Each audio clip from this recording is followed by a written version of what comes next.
आत्मिक यात्रा कार्यक्रम रे आपनको स्वागत करू। आसंतु आमे पालक प्रेमाशीष सतमान को द्वारा लिखित आजिर डिवोशन विषय रे चर्चा करिबा।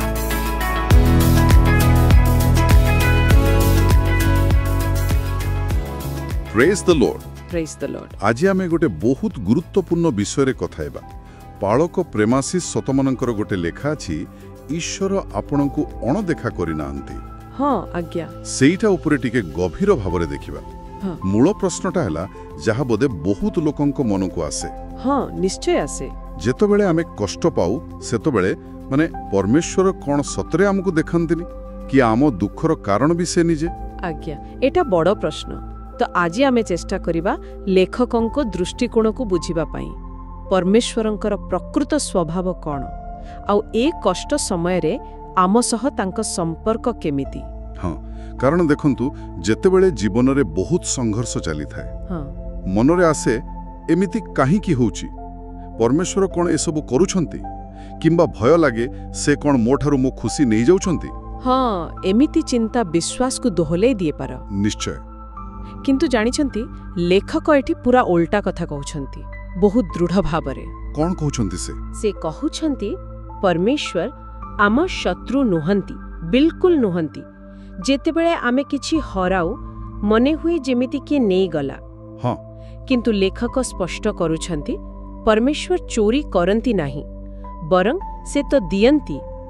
जाकुब 1:17 कोन कहूछि, समस्त उत्तम दान ओ समस्त सिद्ध बर ऊर्ध्वरु ज्योतिर्गणर पितांक ठारू आसे। ओहो माने सबु भलो जिनिसर उत्स होउछंती से। एकदम तांको स्वभाव ही देबा नेबा नुहे। एटा बहुत बड़ कथा। ताहले परमेश्वर केवल दियंती, किंतु आउ गोटे कथा अछि जहा लोके भाबंती कोन जे परमेश्वर कोन हमकु किछि सिखेबा पई बा ठीक बाटकु आनिबा पई कष्ट दियंती। ए विषय लेखक कोन कहिछंती? भलो प्रश्न। लेखक ए कथा को भी मानु नाहंती। से कहउछंती परमेश्वर आम दुख देखि खुशी हुअंतिनी, बरं तांको प्रेम एते बेसी जे से निजर एकमात्र पुओ जीसु ख्रीष्टंकु पठेले, काहेकि ना आम समस्तंकर पाप आम दुख जंत्रणा सबु निज उपरकु नबा पई। बा जोहन 3:16 तो सेई कथा कहे, कारण ईश्वर जगत को एडे प्रेम कले जे से दंड देबाकु नुहे मुक्ति देबाकु आसीथिले। बुझिली। ताहले यार मूल कथा हला आमकु आम देखिबा नजरिया बदलाइबाकु पड़िबो। हाँ ठीक कहले। जदि परमेश्वर आम दुख पाई दायी नुहंती कि आमठू किछि नहीं जानती नहीं, तेबे ए कष्ट समय रे आमे तांकु केमिति देखिबा। एठी आसुछि लेखकंक मुख्य वार्ता। से आमुकु कहउछंती आमे तांकु समस्यार कारण भाबिबा बंद करिबा। अच्छा आ विश्वास करिबा जे से आम पक्षरे अछंती सबु बेले। आम पक्षरे? हाँ आम सपक्षरे। एहार अर्थ कोन ना से आमुकु जहा सबु देइछंती से गुडी को चिन्निबा।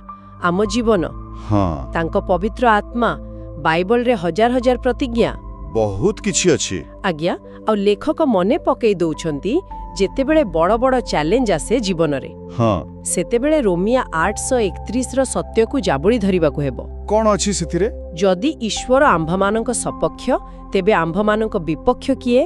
वाह एइटा तो बहुत शक्ति दिए। निश्चय। एइटा खाली गोटे वाक्य नुहे, एइटा गोटे शक्तिशाली सत्य। एहा आ मनकु आ हृदय को नुआ करि पारे, तांको प्रेम को ग्रहण करिबाकु सहाय्य करे। एइटा गोटे सक्रिय विश्वास। एहा वास्तव रे बहुत शक्तिशाली कथा। एहा तो आमर पूरा दृष्टिकोण बदली देई पारे, विशेष करी कष्ट समय रे। तेबे लेखकंक अनुसारे एही सत्य को आमे निज जीवन रे केमिति आनिबा, कोन करिबा दरकार?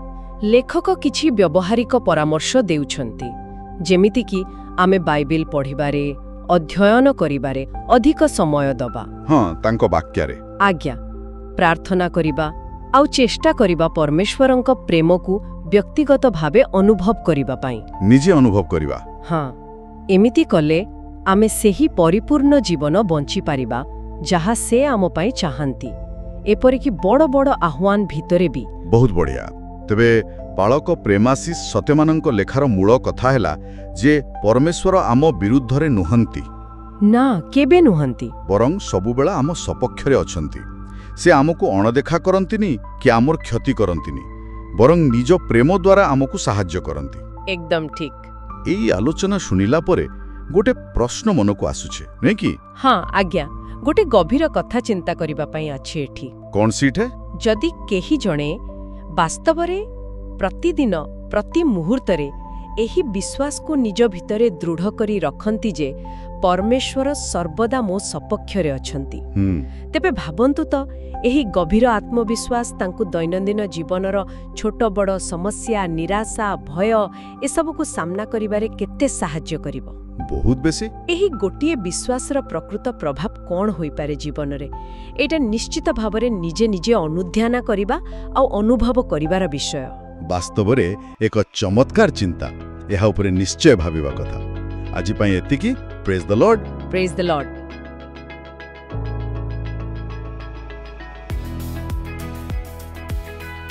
ଆଜି ଆତ୍ମିକ ଯାତ୍ରା କାର୍ଯ୍ୟକ୍ରମରେ ଯୋଗ ଦେବା ପାଇଁ ଧନ୍ୟବାଦ, ଯେଉଁଠି ଆମେ ପ୍ରତିଦିନ ପରମେଶ୍ୱରଙ୍କ ବାକ୍ୟ ଆଲୋଚନା କରୁଅଛୁ।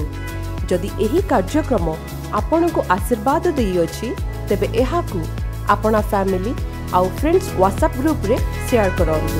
ଆସନ୍ତାକାଲି ପୁଣି ଦେଖା ହେବା। ଧନ୍ୟବାଦ।